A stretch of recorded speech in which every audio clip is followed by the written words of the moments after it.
Орус тилин тексттер аркылуу үйрөнүүнү уланта беребиз. Бүгүнкү текстибиз учение на ошибках деп аталат. Бул эмне болду экен? Ошибка бул ката аркылуу үйрөнүү, учение, үйрөнүү, сабак. Анда эмесе биринчиден текстти окуп кетсек. Африканский знахарь ведет ученика через джунгли. Хотя он совсем старый, он быстро идет, тогда как его молодой ученик много раз падает. Послушник поднимается, ругается, плюет на предательскую землю и продолжает следовать за своим учителем. После долгого пути они достигают священного места. Не останавливаясь, знахарь проворачивается и идет обратно к началу путешествия. «Вы сегодня меня ничему не научили», — заявляет новичок после очередного падения. «Я учил тебя кое-чему, но ты не узнал этого», — говорит знахарь.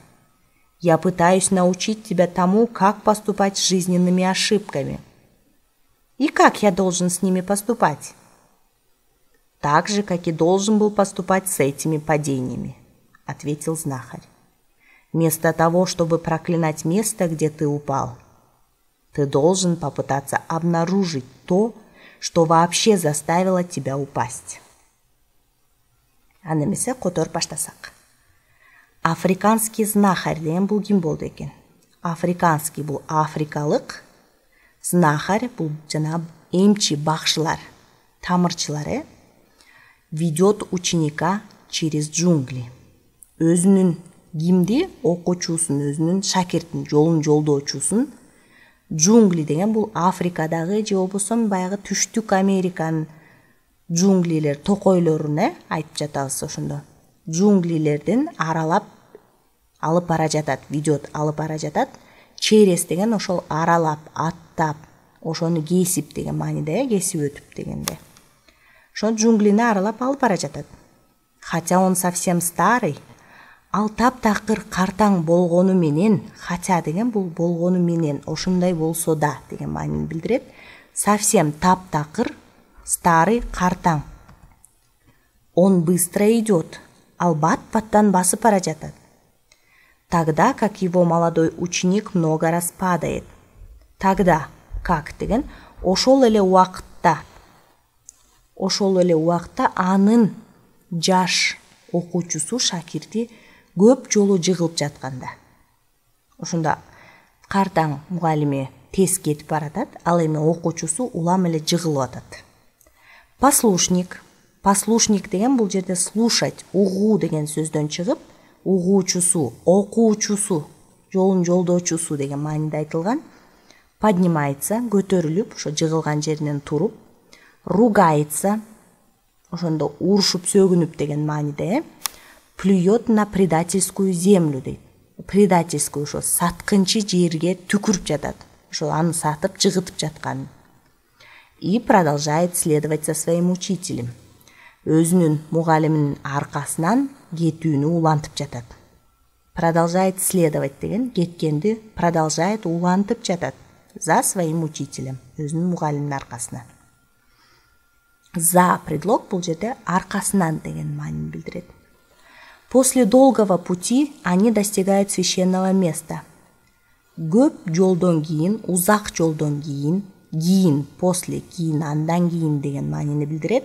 Долгого пути, узак жолдон кийин. Они, алар, достигают священного места. Ыйык, священного, ыйык жерге жетишти. Достигают, жетип жатышат, жетишти.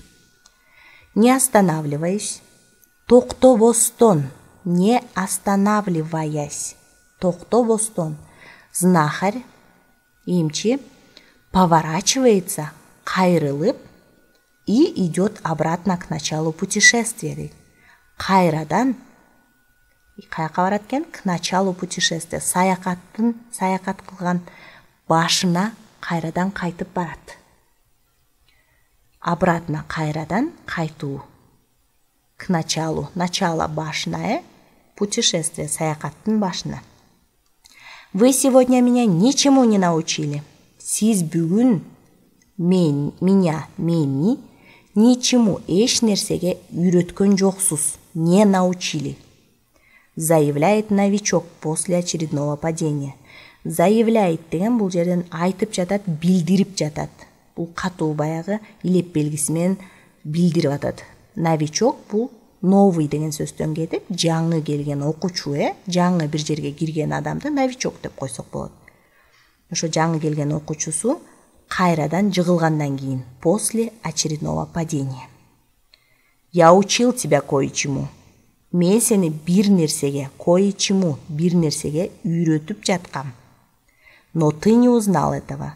Но, бирок сен аны билген жоксуң, говорит знахарь. Эмчи айтып жатат. Я пытаюсь научить тебя тому, как поступать с жизненными ошибками. Мен сени үйрөткөнгө аракет кылып жатам. Пытаюсь, стараюсь, пытаюсь деген экөө бир маанини билдирип, бул жерде аракет кылып жаткам. Үйрөткөнгө, научить тебя тому, сени, как поступать с жизненными ошибками. Жашоодогу каталар менен эмне кылыш керек экенин. Как поступать? Кандай нерсе кылыш керек, эмне кылыш керек экенин үйрөтүп жаткам. И как я должен с ними поступать? Ошондо жана эмне кылышым керек мен алар менен, с ними алар менен, поступать деген баягы кылуу, жасоо. Так же, как и должен был поступать с этими падениями. Азыркы жыгылууларың менен эмне кылсаң, ошондой кылышың керек болчу. Так же, как деген кандай кылсаң, ошондой деген маанини билдирет бул жерден. Ошол азыркы с этими, ушул жыгылуулар менен эмне кылсаң, ошону кылышың керек болчу, ответил знахарь. Ушул бакшы эмчи жооп берип жатат. Вместо того, чтобы проклинать место, где ты упал, сен жыгылган жерди каргабай, анын ордуна, каргагандын ордуна, вместо того деген бул ордуна. Проклинать, каргоо. Сен жыгылган жерди каргагандын ордуна, ты должен попытаться сен табышың керек, аракет кылышың керек тапканга. То, что тебя заставило упасть дейт, сени жыгыткан нерсени тапканга аракет кылышың керек болчу. Бул текст эмнени үйрөтүп жатат бизге? Биз өзүбүздүн каталарыбызга эле көңүлдү буруп, ошо катаны каргап, жамандап каргап эле кечке бөлө бербей, ошого үйрөнүп, эмне үчүн бул катаны кетирген себептерди табып, ошого үйрөнүп, экинчиден кайрадан ошол катаны кетирбегенге аракет кылышыбыз керек дегенди үйрөтүп жатат. Бул текст сиздерге жактыбы? Жакса лайк басып коюңуздар жана комментарийде сиздердин ой пикирлериңиздерди күтөбүз.